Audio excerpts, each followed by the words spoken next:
বাংলাদেশে সকল সরকারি চাকরিজীবীদের জন্য দারুণ সুখবর দিল সরকার। দ্রব্যমূল্য বৃদ্ধি এবং সেই সঙ্গে সরকারি কর্মচারীদের অসন্তোষের কারণে অবশেষে পে স্কেল হচ্ছে এবং যে কোনো মুহূর্তে গেজেট প্রকাশ করা হতে পারে। আর এই পে স্কেল কার্যকর করা হলে যেভাবে বকেয়া বেতন পাবে সরকারি চাকরিজীবীরা, এই সংক্রান্ত বিভিন্ন রকম পত্রপত্রিকাগুলো বিভিন্ন রকম প্রতিবেদন প্রকাশ করে। আর আজকে আমরা মূলত দেখব কালবেলা নামক একটি পত্রিকার প্রতিবেদনের শিরোনামে যেমনটি বলা হচ্ছে, পে স্কেল কার্যকর করা হলে যেভাবে বকেয়া বেতন পাবেন সরকারি কর্মচারীরা।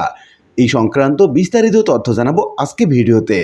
পত্রিকায় যেমনটি বলা হচ্ছে, নবম জাতীয় পে স্কেল 1 জুলাই থেকে কার্যকর হওয়ার কথা থাকলেও এখনও এ সংক্রান্ত প্রজ্ঞাপন জারি করা হয়নি। ফলে সরকারি কর্মকর্তা এবং কর্মচারীরা আগের বেতন কাঠামো অনুযায়ী বেতন পেলেও নতুন পে স্কেল কার্যকর হওয়ার পর জুলাই মাস থেকে প্রাপ্য অতিরিক্ত অর্থ এককালীন বকেয়া বা এরিয়ার হিসাবে পরিশোধ করা হবে বলে জানিয়েছে অর্থ বিভাগের সংশ্লিষ্ট সূত্র জানিয়েছে, নতুন বেতন কাঠামো বাস্তবায়নের প্রস্তুতি প্রায় শেষ পর্যায়ে রয়েছে। তবে প্রশাসনিক এবং আইনি আনুষ্ঠানিকতা সম্পন্ন করতে কিছুটা সময় লাগছে। প্রয়োজনীয় প্রক্রিয়া শেষ হলেই নবম জাতীয় পে স্কেল কার্যকরের প্রজ্ঞাপন জারি করা হবে।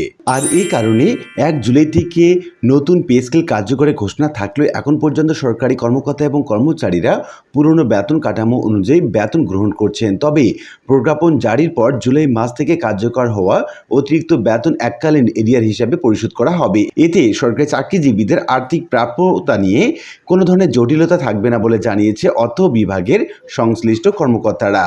তাদের ভাষ্য, নবম জাতীয় বেতন কমিশনের সুপারিশ বাস্তবায়নের কাজ প্রায় চূড়ান্ত পর্যায়ে রয়েছে। তবে মন্ত্রিসভার অনুমোদন, বিভিন্ন খাতের জন্য পৃথক আদেশ প্রস্তুত, আইন, বিচার এবং সংসদ বিষয়ক বিভাগের ভেটিং, বিধিবদ্ধ আদেশ নম্বর গ্রহণ এবং সরকারি মুদ্রণালয়ে প্রজ্ঞাপন প্রকাশ সহ কয়েকটি আনুষ্ঠানিক ধাপ সম্পূর্ণ না হওয়া পর্যন্ত নতুন বেতন কাঠামো কার্যকর করা সম্ভব হবে না। গত বুধবার সচিবালয়ে অর্থ এবং পরিকল্পনা মন্ত্রী আমির খসরু মাহমুদ চৌধুরী বলেন, সরকারি কর্মচারীদের জন্য নতুন বেতন কমিশনের সুপারিশ নিয়ে কাজ চলছে। কাজ শেষ হলে তা অতি দ্রুত মন্ত্রিসভায় উপস্থাপন করা হবে। মন্ত্রিসভার অনুমোদনের পর প্রজ্ঞাপন জারির কার্যক্রম শুরু হবে। তিনি বলেন, আন্তর্জাতিক মুদ্রা তহবিল বা IMF এর ঋণের সঙ্গে নতুন বেতন কাঠামোর কোনো সম্পর্ক নেই।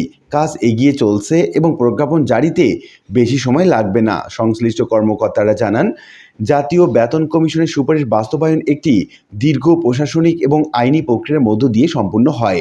প্রথমে বেতন কমিশন গঠন এবং কমিশনের প্রতিবেদন দাখিল করা হয়। এরপর সেই প্রতিবেদন পাওয়ার পর সচিব কমিটি গঠনের প্রস্তাব মন্ত্রিপরিষদ বিভাগে পাঠানো হয়। কমিটি গঠনের পর একাধিক বৈঠকে কমিশনের সুপারিশ পর্যালোচনা করে নিজস্ব সুপারিশ সহ প্রতিবেদন প্রস্তুত করা হয়। এদিকে IMF এর পর্যবেক্ষণে বলা হয়েছে, ফ্যামিলি কার্ড, কৃষক কার্ড, ভর্তুকি এবং সামাজিক নিরাপত্তা কর্মসূচিতে সরকারের ব্যয় দ্রুত বাড়ছে, কিন্তু সেই তুলনায় রাজস্ব প্রবৃদ্ধি পিছিয়ে রয়েছে।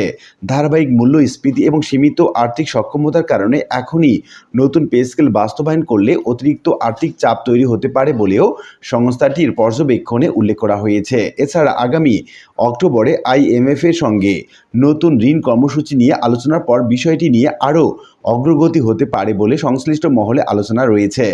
রাজস্ব ঘাটতি এবং আর্থিক চাপের বিষয়টি তুলে ধরে সংস্থাটি নতুন পে স্কেল অন্তত 2 বছর পিছিয়ে দেওয়ার পরামর্শ দিয়েছে। তবে সরকার বলছে, নতুন বেতন কাঠামো বাস্তবায়নের কাজ চলমান রয়েছে এবং নির্ধারিত প্রশাসনিক প্রক্রিয়া সম্পূর্ণ হলেই এই বিষয়ে আনুষ্ঠানিক সিদ্ধান্ত জানানো হবে।